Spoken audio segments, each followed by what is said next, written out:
Vamos falar de proposta, Renan? De qual área que você gostaria de ouvir? Primeiro, que está muito difícil para nós. Nós temos duas áreas muito ruins no Brasil, mas eu acho que hoje a principal é a segurança. Sim. O que você tem de proposta para nós brasileiros na área de segurança? É muita coisa. E essa foi a área que eu acabei ficando mais conhecido no início da pré-campanha.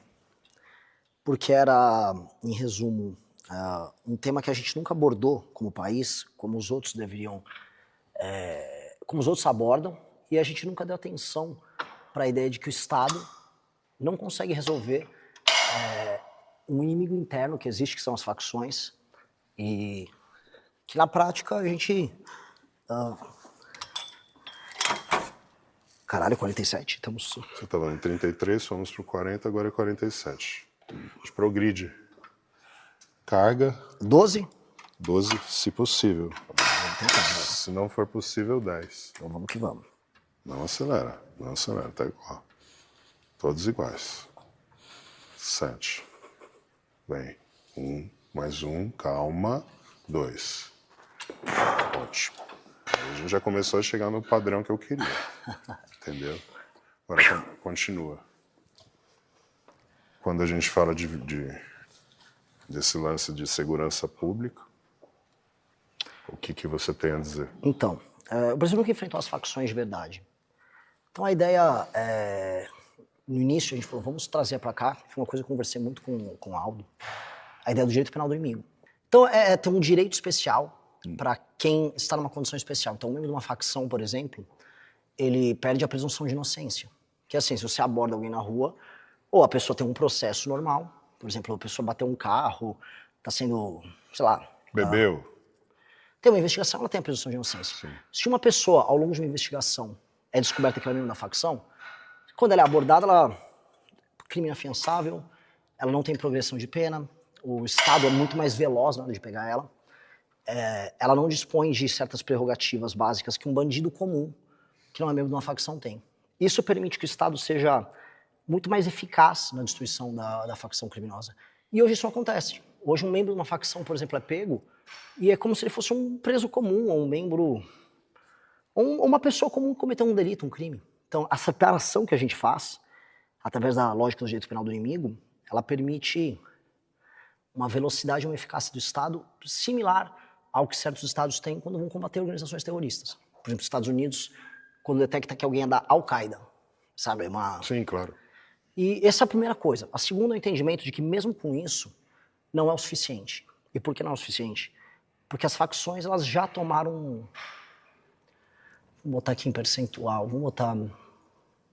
Tem 40 milhões de pessoas que vivem sob... 25% geralmente. Sob o jugo do crime organizado. Sim. Ou seja, as pessoas têm que alterar a dinâmica de vida delas, tipo, o jeito que ela sai de casa, a regra, se ela pode usar um Uber ou não. Agora mesmo na Rocinha, no Rio de Janeiro, o Comando Vermelho passou uma ordem, se você pedir qualquer aplicativo, Uber, Uber Moto que tem, você toma tiro. Aí deram uma surra de paulada no morador de uma favela lá no Rio agora, porque ele não obedeceu isso. Ele acabou pegando um Uber, ele achou que o Uber ele já estava fora da área do Comando Vermelho. Aí o Comando Vermelho, não, aqui não pode. Deram uma surra de pau no cara. Eles têm um próprio sistema também agora de aplicativo? Tem. E eles estão, assim como quase todos os outros sistemas de internet, gás, essas coisas, eles já que é onde está o faturamento milionário deles. Então, essa é uma situação excepcional em que o direito penal do inimigo se aplica, mas o Estado vai ter que acelerar a atuação dele porque nós temos que libertar essas mais de 40 milhões de pessoas. E aí entra a ideia, e assim, os outros candidatos, sem querer ser crítico, mas já sendo, eles estão imitando essas coisas. Eu fui o primeiro a trazer a ideia do direito penal do inimigo para o debate público no Brasil. E aí agora os outros estão falando, beleza, ótimo, que todos falem. Agora, a da guerra contra o crime especificamente eu não vi ainda. Que é colocar em estado de defesa, que é um status especial que existe dentro da Constituição, favelas e cidades que estão sob o comando do crime. E aí, com o auxílio das polícias e das Forças Armadas, o governo federal e os governos estaduais entrarem, tomarem esses lugares, colocarem um quartel específico, e aí você sair prendendo, ou, se for o caso, passando fogo nos membros das facções. E ali você liberta essas pessoas. Com uma legislação, aí sim entra o direito penal do inimigo já válido, montar uma nova facção passa a ser muito penoso, passa a ser muito difícil. E é uma guerra que duraria no mínimo 2 anos. Buqueilizar o Brasil. É isso. É fazer o que ele fez e entendendo que o Brasil é diferente. Por exemplo, você vai pegar o PCC. O PCC ele opera no Porto de Santos, opera na Baixada Santista, opera lá para Mato Grosso do Sul com a entrada da droga. Aí você vai ter que usar aeronáutica para pegar os aviões que entram com a droga pela Mato Grosso do Sul. Você vai ter que tomar a Baixada Santista inteira. Você vai ter que fazer uma intervenção no Porto de Santos. Então, com o PCC é uma estratégia. Comando Vermelho é recuperação de território. Toma as cidades deles, é igual eu jogar War. Então, o governo federal vai ter que fazer uma super estratégia articulada. E esse é o mérito principal do nosso plano. A gente articularia com os governadores e o governador que não quiser ajudar, a gente faz uma intervenção no estado dele. Vou dar um exemplo. Bahia e Ceará, os governadores não... Acho que eles não cooperam na luta contra o crime. Na verdade, minha experiência nesses dois estados, o que mais me parece é que eles cooperam com as facções. E aí eu tenho que ser cuidadoso, que eu já fui condenado por falar desses governadores, mas eles... sendo cuidadoso, assim, para não tomar processo... eles meio que utilizam as forças policiais para fazer outras coisas que não combater o crime, vamos colocar assim. Teve uma cidade que eu visitei, essa até vale vocês fazerem um IRL, porque parece videogame, parece que está naquele Red Dead Redemption. Esse mesmo. Muito bom esse jogo. E é uma cidade fantasma, parece uma cidade de Velho Oeste, é uma cidade antiga, lá no Ceará. Pedi até para achar o nome da cidade certinho, sempre esqueço o nome dela, aquele vilarejo que a gente foi. Morada Nova. Qual? Morada Nova. Morada Nova? Fantasma? A cidade fantasma. Morada Nova. Morada Nova. Ela é um distrito de uma outra cidade. Você chega lá, por que parece um filme de terror? Todas as luzes estão ligadas na cidade. Tudo. A quadra da cidade está ligada, tá tudo ligado. Você fala, então tá acontecendo uma coisa. Não tem uma pessoa. O Comando Vermelho tomou a cidade, e aí o que o governador fez, que essa foi a parte que mais me revoltou, o governador usou a polícia para escoltar as pessoas para fora. Então a polícia foi chamada, não para pegar os caras de pau, foi chamada pelo governador e falou, retire a população daqui. E aí o Comando Vermelho tomou a cidade. E ali virou uma base do Comando Vermelho. Quando eu fui lá, o Comando Vermelho já tinha sido expulso para os arredores. E a cidade estava só vazia. E aí você andava na cidade, tipo, 11 da noite, meia-noite, um jumento andando sozinho na rua, porco andando na rua, os cachorros das pessoas que ficaram abandonados andando. Cena de filme, assim, ou de videogame, sabe? Animais vagando ali. Animais vagando, um único morador, que era um bêbado, tomando uma cachaça sozinho à noite na rua. Então, isso realmente acontece. Essas coisas não... Elas estão muito mais presentes no dia a dia do que a gente imagina. Sim. O Nordeste, nós então... Nós tivemos essa noção quando nós subimos para lá, impressionante. Não é? A região Norte e Nordeste... O quanto é largado. O quanto é largado. E os governadores daquela região, eu até tenho uma polêmica comigo que eu falei, os políticos do Nordeste não prestam. Os governadores da região realmente não fazem nada para evitar. Absolutamente nada. O Comando Vermelho toma uma cidade inteira e o governador tá nem ligando. Então, nesses lugares, se o governador não quiser, a gente vai fazer. Então, essa é uma dinâmica de combate ao crime organizado que vai ter um resultado em todo o resto. Porque o ladrão de celular, vamos dizer que o cara roubou o teu celular, ele vai ter que entregar esse celular para alguém, que é o receptador. O receptador já é da facção. E o ladrão de celular, se for pego pela polícia, vai ter que contar com a facção. Então, você não tem mais um ladrão de celular que não seja um faccionado. Então você destruiu o aparato da facção, você faz com que o roubo dessas coisas se torne menor. Roubo de carro também. Então você vai diminuir muito o crime em geral, acabando com as facções. E aí tem outras coisas. Eles têm que mexer muito na... Depois que você fizer essa série, você vai falar... Eu vou perder o fôlego e não vou conseguir falar, mas vamos lá. É foda. Mas você vai falar assim, mais devagarzinho. Aqui eu já não aumento mais o peso. Vai fazer a mesma carga. Que é uma coisa boa que podia usar para os debates. Faz uma série de perna todos eles e tem que responder a pergunta. 9, 10, 11, deu. Espera para sair. Respira, recupera. Muito bom. Aí você vai levantando. Não acelera, eu sei. E você já tem um perfil acelerado, né? Então aqui o legal é que eu forço o seu autocontrole. Para poder dedicar esse nível de energia para onde eu preciso. Você vai dormir, você vai ficar com essa vozinha do Gil. Devagar. Controle esse controle. Essa é gigante aqui, né? Uma massa de carne. Esse controle. Independente do que aconteça, o rumo que você está tomando na sua vida, você vai ter que administrar isso dessa forma. E é muito caótico. Assim, a campanha que a gente está fazendo, ela realmente é caótica. Numa campanha, em geral, um cara de partido grande, eles têm um jatinho. Não estou nem julgando aqui. Eu adoraria ter também. Faz uma diferença, assim... Você está usando fundo eleitoral? Não. Sem fundo. Tá sem fundo. Porque, assim, não é nem que eu tô fazendo eu sou um herói. É que eu nem tenho. A gente não Você não tem fundo? Não, a gente fundou o próprio partido.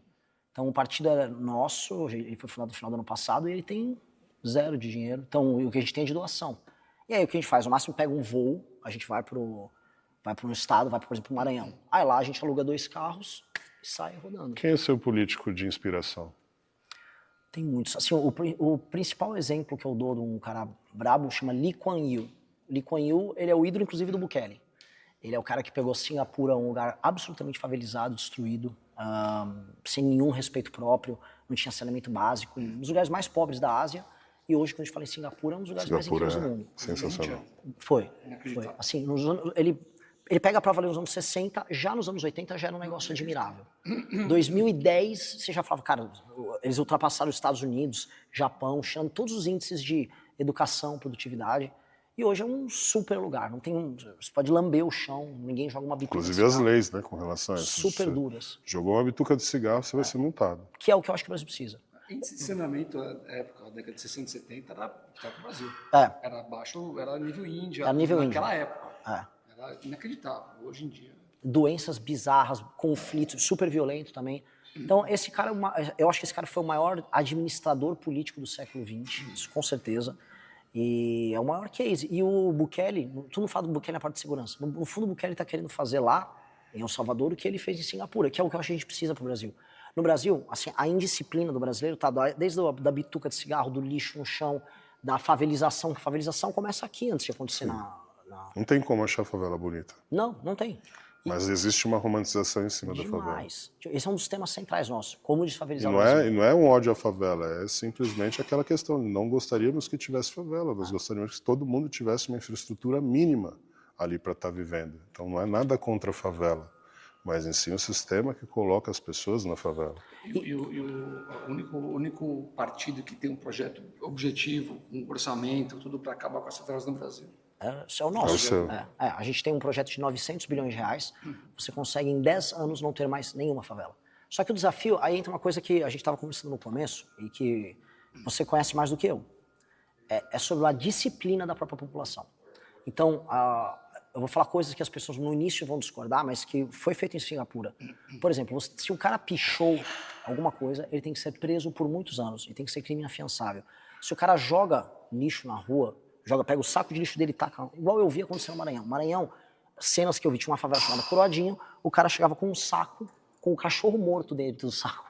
Ele pegava o cachorro de estimação dele, ele jogava assim no meio da rua.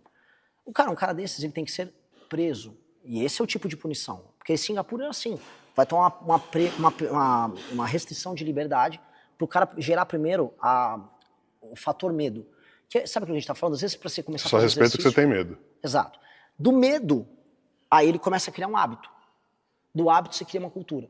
E isso é uma geração de disciplina. E eu acho que para a gente desfavelizar, eu estou falando de desfavelização mental do brasileiro, a gente vai precisar fazer isso. E a gente vai precisar de muito apoio, porque toda a lógica brasileira é uma lógica sobre relaxo, sobre esculhambação. E a gente tem que quebrar isso.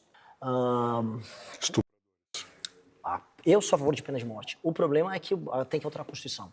E não é só alterar, porque dá para alterar a Constituição hoje, ela é cláusula pétrea, tem que fazer uma outra Constituição. Então, só que dá para você colocar penas que se tornam na prática uma prisão perpétua, sem necessariamente ser prisão perpétua. Maioridade penal. Eu sou a favor que não tenha maioridade penal. Seria o seguinte, crimes comuns, beleza, até 14 anos, a pessoa cometeu o crime comum, a partir de 14 ela vai presa igual um adulto. Agora, se um menino de 11 anos estupra e mata uma senhora de idade, como tem casos que acontecem, ele tem que ser punido igual um adulto. Se ele teve força para cometer aquele crime, ele tem que ser punido igual um adulto.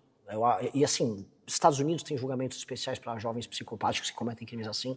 Crimes hediondos não tem maioridade penal. Porque só jogar para 16, você só diminuiu um pouco o campo do problema. Você diminuiu a janela em 2 anos. Só que ainda haverá o problema. Vamos puxar agora a janela para esses meninos de 14. Que é o que vai acontecer. Mas é óbvio, só vai acontecer a cooptação antes. Então, joga para 14, porque antes disso o menino já começa a ter muita força física, não é a mesma coisa. Não tem nem a cabeça para o cometimento do crime. Agora, há os casos excepcionais. 2. Lembra da respiração. 3. 4. 5. 10. 11. E 12. Muito bem. Fechou.